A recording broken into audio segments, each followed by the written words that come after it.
आले दो नवा धर्म दोले विरोधा कना ओना खातिर ते तेहन विदेशी धर्म ले वर्जन नेआ ओना खातिर नवा बोही को दोले रपा गया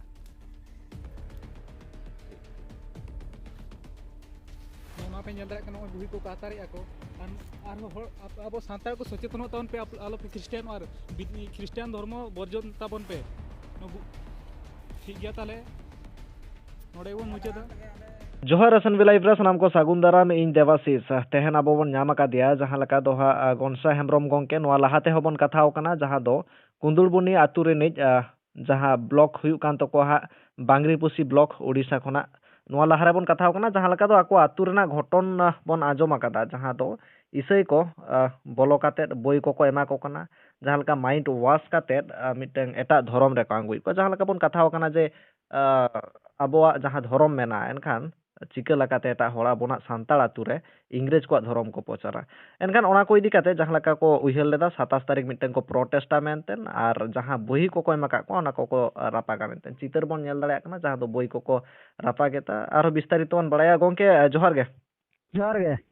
एकाल आदो होय जहां लका पे लई लेदा 27 तारीख ओना बोई को पे धरावा ओना साउते जहां लका दो मिटें प्रोटेस्ट आपे आदो चितर माले नेल दाड़े कना बोही को पे धराय दापे आदो चेलका प्रोटेस्ट को चेलका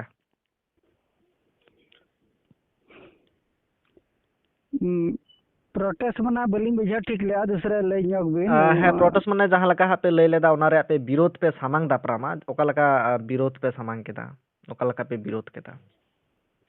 विरोध दो जेहेतु अब मा अब धर्म मेना तो ओना बखराते जे नोमा अब धर्म बांग कना तो नोमा इंग्रज को धर्म कना इंग्रज धर्म तो अब तो चेदा बन चला ओना खातिर आले दला विरोध के खातिर ता देन हला बोही को दला रपा किया अच्छा अच्छा जहां माने इंग्रज धर्म को अपनारे दा जहां हड़ को एनखान आपे को उनका जहाना बाको मेता पिया आकुआ बोही को पे रपा केदा बांगा बाको हेज कना को दो जहु आले ओना मीटिंग रे बांग अबो जहाना बैठक ना ले कराव ले तो 150 गान 200 गान होड़ ले जावरा लेना तो बाको हेजा अच्छा को दो बाको हेजा को आदो आको धारी खबर सेटेरेना जे आकुआ जहां बोही को दोहो टोका तहन से एम टोआ पिया को आदो ओना बोही को पे रापा तोरज के तकोआ आदो होना खबर को ठेन सेटेरेना से बांगा सेटर दो ना आको दो नोकाते दो ना को बड़ाई का से बाको बड़ाई का तो कथा दो ना आंजम दो को आंजम का गया जेहेतु आले अतु रहो इसे धर्म होड़ मेना को गया तो उनको दो को लई दो ना को लई का गया जहां बोही बन एमला ओना दो को रापा के मेनते दो आदो आको रिएक्शन चे लका आपे को बुझो को हेज लेना से ओका लका उनका दो बाको ये हेज कना हेज को दो अच्छा आपे आतु रे माने टोटल तिना गान ओड़ा मेना ओके नासना बड़ाय सना बतो आले मेना दो मेना गया सुत्री घर खना चेतान रे मेना तिना होड़ दो नित धाबी ते इंग्रज धर्म रे को सेन गोता कना सांताड़ बागी काते हां उनका दो 6 ओड़ा गान को चलाओ कना ना 6 ओड़ा को चलाओ कना को आदो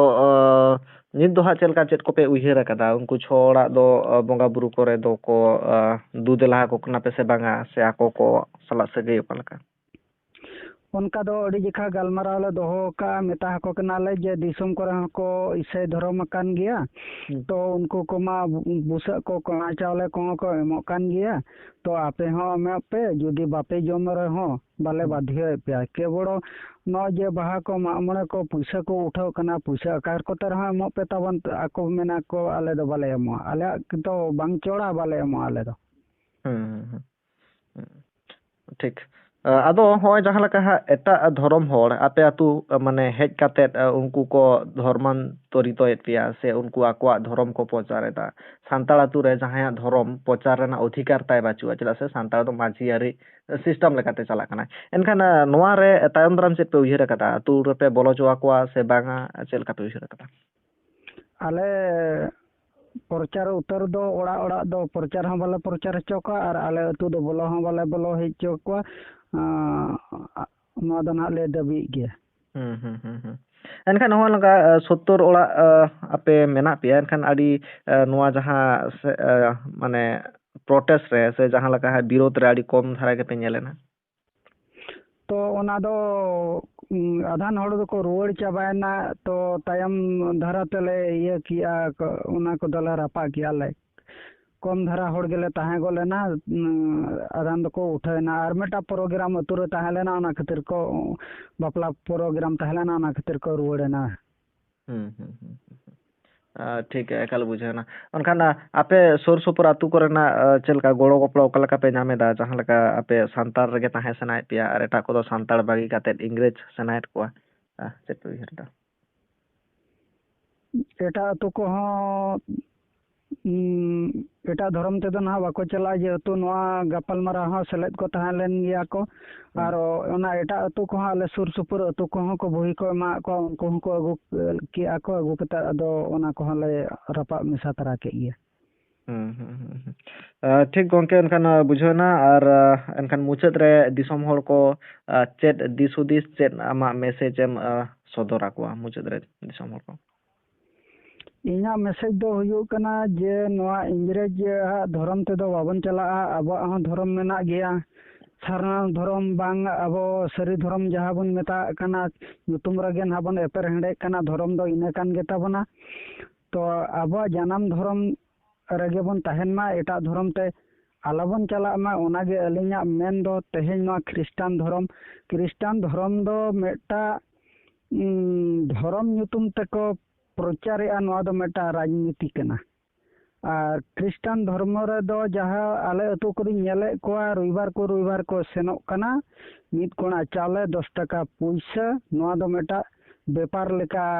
चालू का को जहाँ तीना आबोरिन हर को ख्रिस्टान कना एड़े इदी हचो कना को मिद कोना चाले और 10 टका पैसा नो नोका चालू कना एनखान नोआ दो मेटा व्यापार हो चला कनाम लई चोयदा गोंके हाँ नोआ दो व्यापार गेन हा चला कना माने हर को एड़े हचो कना को लई दाको ओरंको को लई दाको नोआ धर्म दको चलाव लंखान आडी बेस सुजोग सुविधा को न्यामा ओना साथे रु हसु को बेसोक कना को दमे चेम देता हाँ उनका दो ना ako सुविधा रान मुर्गन को एमिया बांग स्कूल रे गिद्रा को ako हना स्कूल को खुले का गिद्रा को पढ़ाए को नौका को चलू का तब ओना को दो चेत खोदा चलू कना नो जे रविवार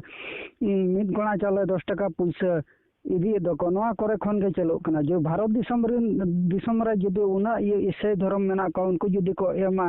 एनखान मा मिद हफ्तार गे अडिगन टका होयो कना तो वर्ष जदि उना टका मिद जगह रे जदि मिदु एनखान मा जतो ये चलू नोका को चलू का अच्छा अच्छा ठीक एक बार ठीक एनखान सांताल को जी नोका को जुमितो आको एनते खान दो आको मिटन बेस डेवलप जायगा रे को सेटे दाड़िया आबमा ओना मा बाबन चाहाया से आवा तो समाज मेना गया तेहेन अतु रे जहाना गे पैसा पत्र बन उठावे बाहर बांग मा मोणे रेन बखान दो आचार रे बिचे रे तेहेन आबो सांताड़ दो जतो बन जम खर्चो चाबाया तब ओना पैसा करे खुदा धरा जे 1000 टका जदि मिद हड़ बन जुरिमाना केदिया बखान बन कोई केदिया बखान जहां खन गे पैसा बन इनकम किया तो अब तो संविधान मेना आसेका बुझो 1000 टका जुदी अब बन इनकम किया तबे 700 गान टका दो अब बन जमा 300 गान टका दो आसेका बन एमाय से उनका के जुदी जतो हड़ जुदी आसेका जुदी गड़ो सपत जुदी बन एमाया एनखान अब हो चेदा सांताड़ा हो धर्म चेदा बाय केटेजो और अब हो जतो बन चिका दाड़े ओना पैसा तेगे एक बार नहीं आयमा सारा गोंके आपे जहां लका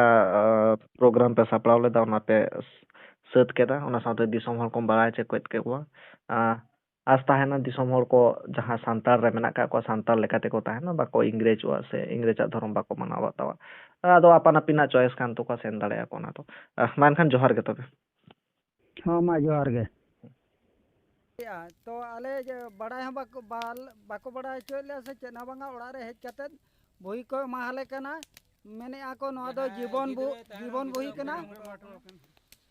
बही कना नो हता पे माने जिसु लगे जिसु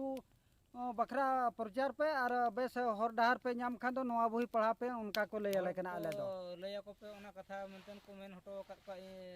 उनका तनुटा आले दो नोआ धर्म दो ले विरोधा कना ओना खातिर ते तेहन विदेशी धर्म ले वर्जन नेआ ᱚᱱᱟ ᱠᱷᱟᱹᱛᱤᱨ ᱱᱚᱣᱟ ᱵᱳᱭ ᱠᱚᱫᱚᱞᱮ ᱨᱟᱯᱟᱜᱮᱜᱼᱟ ठीक ठीक ᱱᱚᱣᱟ ᱯᱮ ᱧᱮᱞ ᱫᱟᱲᱮᱭᱟᱜ ᱠᱟᱱᱟ ᱱᱚᱜᱼᱚᱭ ᱵᱩᱦᱤ ᱠᱚ ᱟᱛᱟᱨᱮᱜᱼᱟ ᱠᱚ ᱟᱨᱦᱚᱸ ᱦᱚᱲ ᱟᱵᱚ ᱥᱟᱱᱛᱟᱲ ᱠᱚ ᱥᱚᱪᱮᱛᱚᱱᱚᱜ ᱛᱟᱵᱚᱱ ᱯᱮ ᱟᱞᱚᱯᱮ ᱠᱷᱨᱤᱥᱴᱟᱱ ᱟᱨ ᱠᱷᱨᱤᱥᱴᱟᱱ ᱫᱷᱚᱨᱢᱚ ᱵᱚᱨᱡᱚᱱ ᱛᱟᱵᱚᱱ ᱯᱮ ᱴᱷᱤक ᱜᱮᱭᱟ ᱛᱟᱦᱞᱮ ᱱᱚᱰᱮ ᱵᱚᱱ